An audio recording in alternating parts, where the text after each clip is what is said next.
What's going on, y'all? Today, we're here stealing Tony Has Died's content by making our own tier list for all of the title fights that happened in 2025.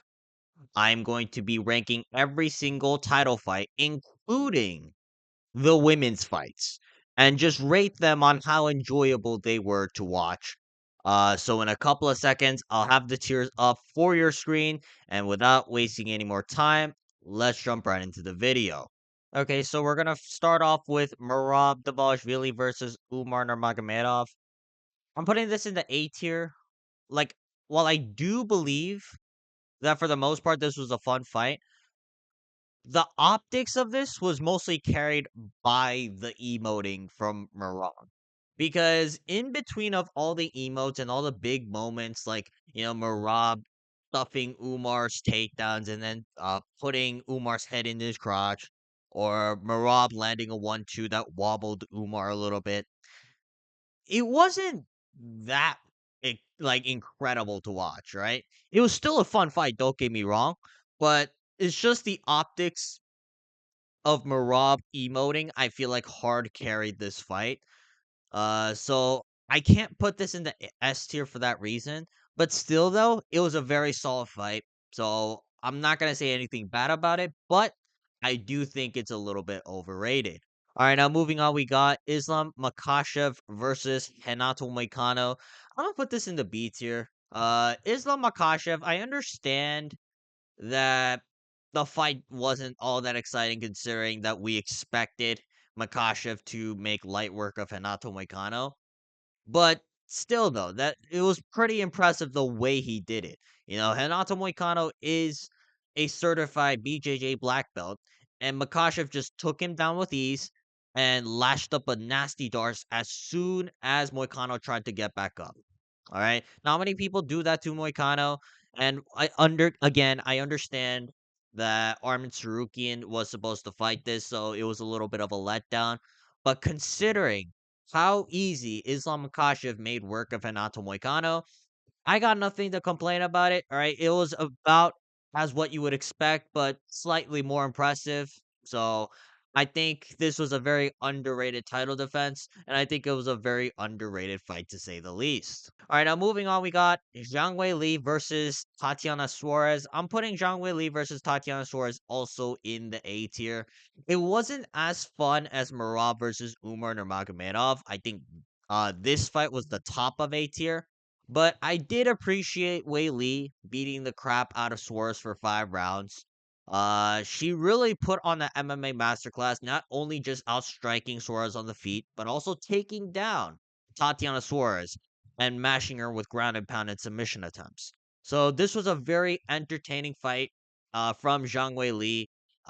She really saved the women's strawweight division, in my opinion. She really made a statement performance here, which is how she was able to get that title shot for double champ status. Overall, I'm gonna say this was a really good WMMA fight. And if more WMMA fights were like this, I would not be complaining about WMMA title fights hogging up co-main slots of pay-per-views in the future. All right, now moving on, we got DDP versus Sean Strickland. I'm putting this in the D tier.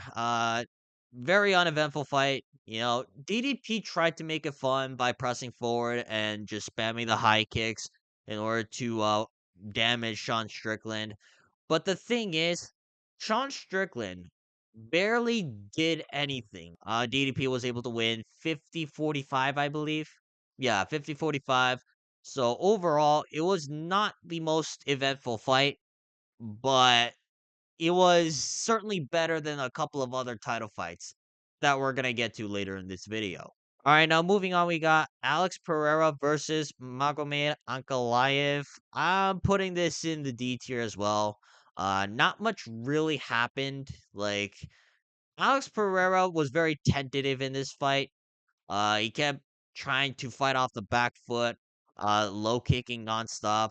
Ankalaev, while he did try to press forward, wasn't able to land that many clean shots. He did almost drop Pereira in the second round and possibly knock him out, but outside of that, nothing really happened throughout the course of this 5 round fight. And low key, it was kind of a sad way for Pereira to go out on because Pereira's always known for these firefights.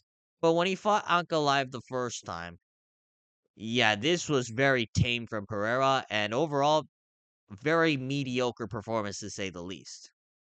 All right, now moving on, we got Alexander Volkanovski versus Diego Lopes. I'm gonna put Volkanovski versus Lopes. I'm gonna put this in the B tier. It was a solid fight, solid back and forth competition. Lopez had some moments where he dropped Volkanovski. I think it was in the fourth round. I'm not too sure entirely when he dropped Volkanovski. But yeah, this was for the most part Volkanovski picking his shots well against Diego Lopez, using his angles, his footwork, and just peppering Diego Lopez up with the jab. He mixed in the takedowns when he needed to. Overall, a very solid MMA fight for a championship fight at least. And Volkanovski was able to win the belt back as a result by, I think it was a 49-46. Yeah, he just schooled Diego Lopez in a 49-46. Uh, wasn't the most entertaining fight of all time, but still, it was very solid and certainly better than most of the title fights that we're gonna see throughout this year. All right, now moving on, we got Shevchenko versus Manon Fiorot. I'm putting this in the F tier. I'm sorry. I'm sorry for all of the WMMA fans that got offended. This was a terrible fight. Like, I don't recall that much from this fight that was like all that exciting. She just kind of throws the sidekick occasionally and then enters in with a fast 1-2. Most of the time she wins, she's just kind of holding people up against the cage, which is how she beat Manon Fiorot.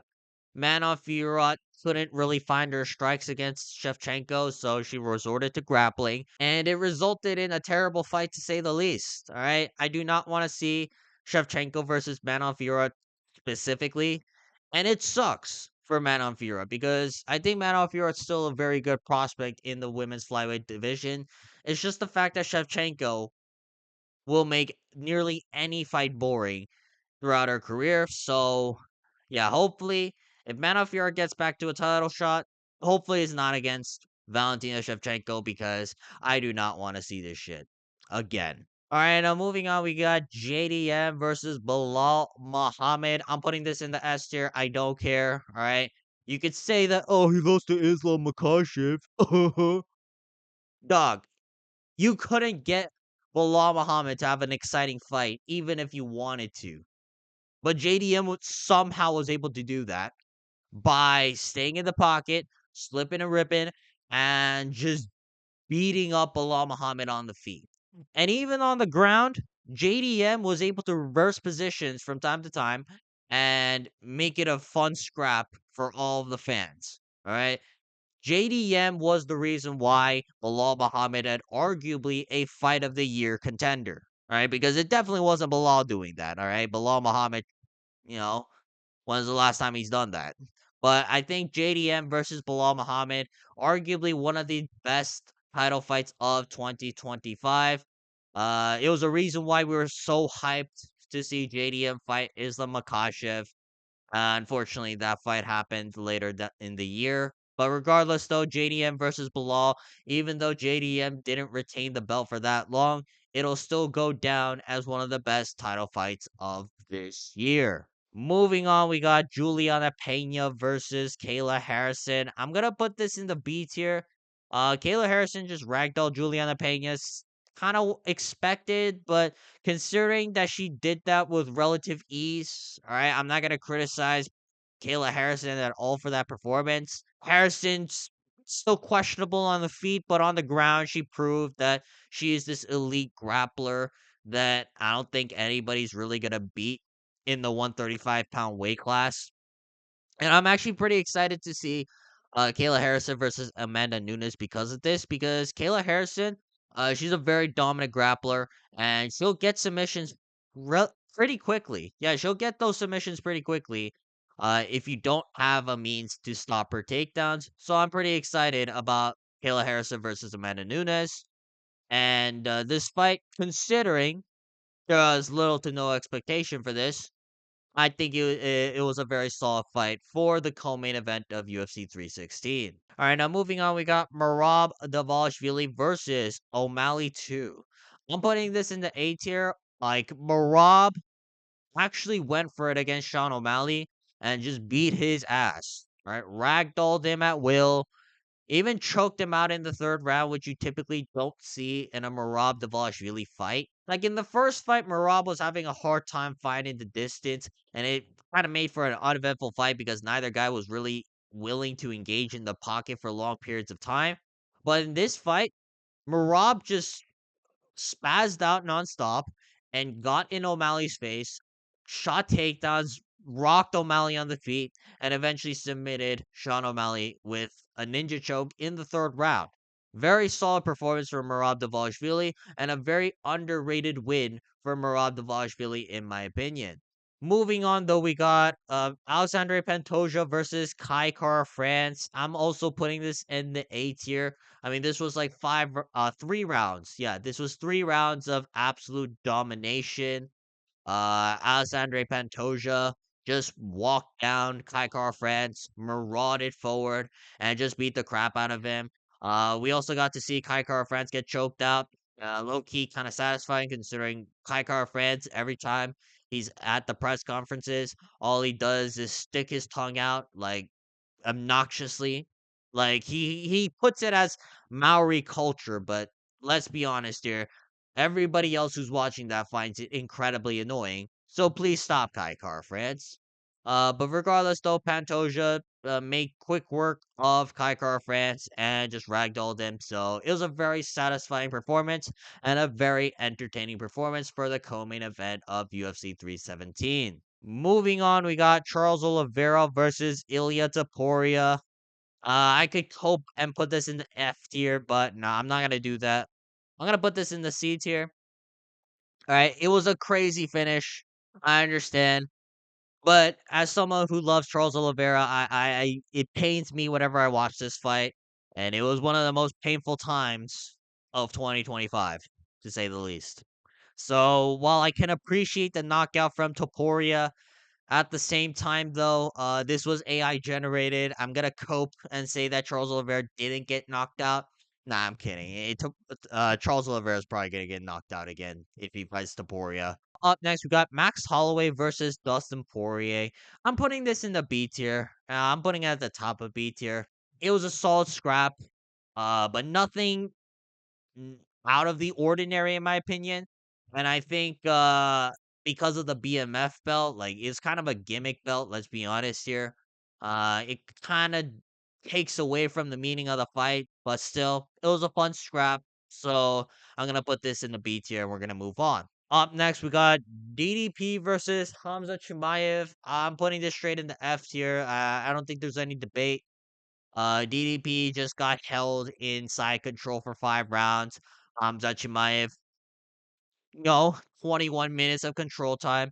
Not one single submission attempt from side control. No Kimuras, no ground and pound that's actually vicious and cutting DDP. He just laid on top of DDP for 5 rounds, and there's some fans for some reason calling this entertaining. I don't understand that whatsoever. This was not an entertaining fight to say the least. If you're saying that this was an entertaining fight, quit being biased. You're just saying that because Hamza Chimaev is probably one of your favorite fighters. If you actually objectively looked at it, it was one of the worst fights of 2025, arguably the worst fight of 2025. And you can't dispute that because this was one of the worst fights of lay and pray that you'll ever see. Up next, we got Merab versus Cory Sandhagen. I'm putting this in the B tier. I think this was a fun scrap. Even though Cory Sandhagen wasn't coming off the best momentum, I do believe the fact that Merab Dvalishvili was able to rock Cory Sandhagen at times and almost get a 10-8 and possible knockout. I do think that's pretty impressive. Cory Sandhagen was doing very well defending the takedown, so it actually made for an entertaining fight for Merab because both guys were just going back and forth a little bit. But eventually, Merab Dvalishvili, as expected, well, it was just too much for Cory Sandhagen that night. And Merab defends his belt. Nothing too surprising, but considering how little expectations there were for Corey Sandhagen, I'm gonna say this was a solid performance from Sandhagen, and overall a pretty good fight. Moving on, we got Magomed Ankalaev versus Alex Pereira. I'm putting Magomed Ankalaev versus Alex Pereira 2 in the S tier. Uh, Alex Pereira knocked out Ankalaev in the first round. Now, don't get me wrong, I just wasn't the biggest fan of Alex Pereira prior to this knockout because I don't know, I just wasn't that invested into him. Like I thought he was like a little bit too a casual appeal and mainstream. But the fact that he knocked out Ankalaev and then we saw all of the Ankalaev fans coping incredibly hard on Twitter. I think that's automatically S tier for me. You know, bums like Kenny Okoye and MMA Joey crying about, oh, the ref stopped it early, or like, oh, Ankalaev just gave up on that fight. It was a beautiful cope session from both of those guys and all of the Ankalaev fans. So overall, while I didn't have that much expectations for these fights, the fact that Ankalaev versus Pereira 2 ended the way it did, I'm gonna put this in the S tier, and I'm gonna say this: I'm glad that Alex Pereira won because we got the most delicious cope from all of the Magomed Ankalaev fans. Moving on, we got Verna Jandiroba versus Mackenzie Dern. I'm putting this in the C tier. Both of these women tried to make an entertaining fight, but unfortunately, there was no entertaining fight to say the least. Both of these women had moments where they were exchanging on the feet. Mackenzie Dern was the busier fighter, though, but there was no big knockdown, there was no wobble, there was no beautiful piece combination. They were just kind of striking just for the sake of striking, like in a sparring match. On the ground, like because both of them were very tentative about each other's jujitsu game, I think none of them really went for submissions, and it just kind of became a stalemate fight. Except for the fact that Mackenzie Dern was a little bit busier in some of those dull moments. So, while I can appreciate Mackenzie Dern trying to make a fun fight, this wasn't a fun fight to say the least, and I would not watch this back. But still, though, I did find it more enjoyable than watching DDP versus Strickland 2 and Alex Pereira versus Magomed Ankalaev 1. Moving on, we got Tom Aspinall versus Cyril God. I'm putting this straight in the F tier. Now, building up to the end of the first round, it was going to be a very solid fight. But unfortunately, Cyril Gahn had to eye poke Tom Aspinall because Cyril Gahn always cheats in all of his fights. Cyril Gahn cannot keep his fingers closed whenever he's trying to frame against the opponent. So the fight ended in a very brutal eye poke, and Tom Aspinall couldn't fight because of that. Very unfortunate accident that occurred, and this was arguably one of the worst title fights, or one of the most anticlimactic title fights that we had in recent history. Moving on, we got Valentina Shevchenko versus Zhang Weili. I'm putting this also in the F tier. Shevchenko just kind of laid and prayed on top of Zhang Weili for 4 rounds. Nothing crazy happened in this fight. Like maybe the first round where I do believe that Shevchenko landed a nice kick to the body and had Zhang Weili visibly hurt. But outside of that, it was just 4 rounds of lay and pray because Shevchenko is the bigger woman. Zhang Weili formerly fought in the 115-pound weight class and decided to move up to flyweight. Turns out Zhang Weili is a little bit too small for this division, and Shevchenko just took advantage of that and laid on top of Valentina Shevchenko for 5 rounds, making the worst fight of recent history when it comes to title fights.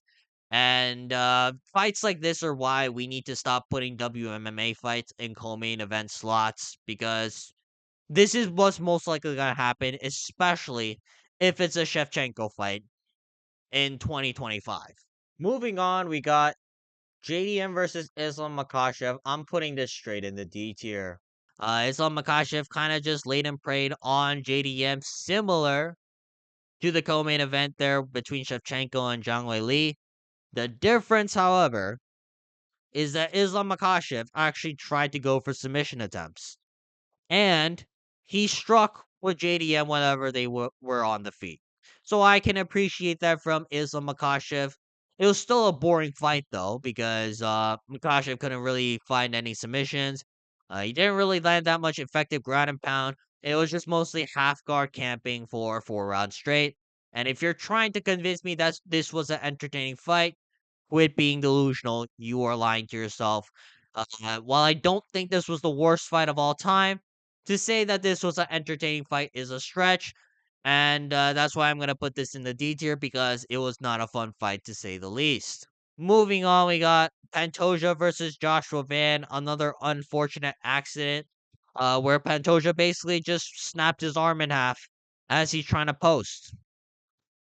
Unfortunate accident indeed. So there's not much to talk about because the fight ended in like 20 seconds. And we're going to move on to the final fight of the year, Merab Dvalishvili versus Peter Yan 2. I'm putting this in the S tier. Peter Yan shut down Merab Dvalishvili in the rematch. Brutally beat him up over the course of 5 rounds. Made great adjustments compared to the first fight. And I do think that Peter Yan revived the hype for the bantamweight division because Peter Yan has opened up so many more matchups that we can be excited for as fans in the future. Like, don't get me wrong, Marab, he's all right, he's fun, but Peter Yan is just way more exciting. And the fact that Peter Yan was able to come back and just kind of systematically break down Marab, stuff all the takedowns, uh, the body kicks were fucking beauty in this fight. The jab, where he was able to use the jab as also a frame against Merab. I thought those were beautiful technical adjustments, and fights like that are why I appreciate high technical fights in the sport of mixed martial arts. Okay, that's gonna be it for this video. If you guys want to see more videos like this, please make sure to like and subscribe so we can get this channel monetized. Otherwise, though, leave a comment down below how you guys feel about all these title fights and whether or not you agree with my list. Other than that, I'll see you guys next time. Peace.